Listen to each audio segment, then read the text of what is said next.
चलिए एक बड़ी खबर आपको बताएं। अब शिक्षक बनने के लिए पास करनी होगी टेट परीक्षा। एनसीटीई ने सभी राज्य और केंद्र शासित प्रदेश को जारी किया आदेश। कक्षा 1 से लेकर 12 तक के शिक्षक बनने के लिए अब टेट अनिवार्य कर दिया गया है। ये बड़ी खबर। और जो लोग अपना करियर एजुकेशन डिपार्टमेंट में बनाना चाहते हैं उनके लिए ये बड़ी खबर है। कक्षा 1 से लेकर 12 तक के शिक्षक बनने के लिए अब टेट अनिवार्य होगा। अब शिक्षक बनने के लिए पास करनी होगी टेट परीक्षा। एनसीटीई ने सभी राज्य और केंद्र शासित प्रदेश को आदेश जारी किए हैं। कक्षा 1 से 12वीं तक के शिक्षक बनने के लिए टेट अनिवार्य कर दिया गया है। शिक्षक बनने के लिए टेट परीक्षा पास करना अब अनिवार्य होगा। तो ये अपने आप में एक बड़ी खबर है और देखना ये बेहद महत्वपूर्ण कि इसके बाद किस तरीके से चीजें बदलेंगी,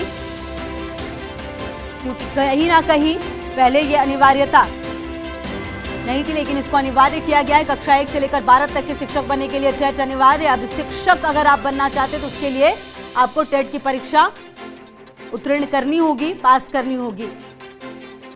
और वो भी आप देखिए कुछ पर्टिकुलर क्लासेस को नहीं बल्कि 1 से लेकर 12 इसमें रखा गया है कि एनसीटीई ने सभी राज्य और केंद्र शासित प्रदेश को यह आदेश जारी किए हैं।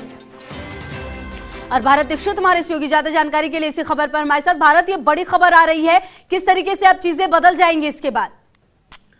देखिए, बिल्कुल निश्चित रूप से आपको बता दें खुशबू, एक बड़ा डिसीजन यहाँ पर एनसीटी की ओर से किया गया है कि अब कक्षा 1 से लेकर 12वीं तक के अगर किसी को शिक्षक बनना तो उसको सबसे पहले टेट परीक्षा यानी कि टीचर एलिजिबिलिटी एंट्रेंस टेस्ट को यहाँ पर पास करना होगा। उसके बाद ही वो शिक्षक है वो यहाँ पर बन पाएगा। तो एक बड़ी खबर एनसीटी की ओर से जारी है और इसमें तमाम जितने भी राज्य हैं उसके साथ साथ केंद्र शासित प्रदेश हैं उनको ये आदेश है वो जारी की गए।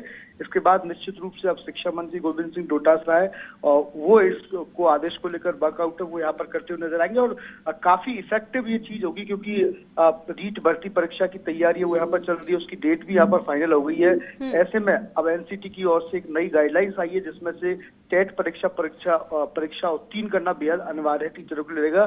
तो कई स्टूडेंट्सों के लिए खुशखबरी भी रहेगी क्योंकि कई पहले से भी टेट परीक्षा चलती लेकिन बीच में परीक्षा है वो यहाँ पर बंद हो गई है। लेकिन अब नए सिरे से जब परीक्षा शुरू होगी तो कहीं ना कहीं स्टूडेंट्सों के लिए परेशानी हो सकती है। जी बिल्कुल। और कहीं ना कहीं भारत, जैसा कि आप बता रहे हैं, जो रीट भर्ती परीक्षा उस पर भी असर पड़ेगा। तो जिन्होंने अब टेट की परीक्षा पास नहीं की उनके लिए दिक्कतें भी हो सकती है आने वाले समय में। फिर देखिए, बिल्कुल निश्चित रूप से जिस प्रकार से एनसीटी की ओर से स्टेट गवर्नमेंट्स को और जितने भी केंद्र शासित प्रदेश को वो आदेश यहाँ पर जारी किए, लेकिन जिस प्रकार का आदेश जारी किया गया उसमें स्टेट गवर्नमेंट्स को किस तरह का डिसीजन देना है वो अभी शिक्षा मंत्री और सरकार के ऊपर डिपेंड करेगा। क्योंकि रीट भर्ती परीक्षा की लंबे अरसे से लोग तैयारी कर लेते, अचानक से जब टेट परीक्षा को पास करने की बात आई तो कंफ्यूजन यहाँ पर क्रिएट होगा। और इसके साथ साथ जिस प्रकार से टेट जो परीक्षा आगामी दिनों में आयोजित की जाएगी, जैसे कि एनसीटी की जो नए आदेश आए तो उसका क्या फॉर्मेट रहेगा, तो वो भी एक चिंता का विषय स्टूडेंट्सों के लिए देखा जा रहा है। जी।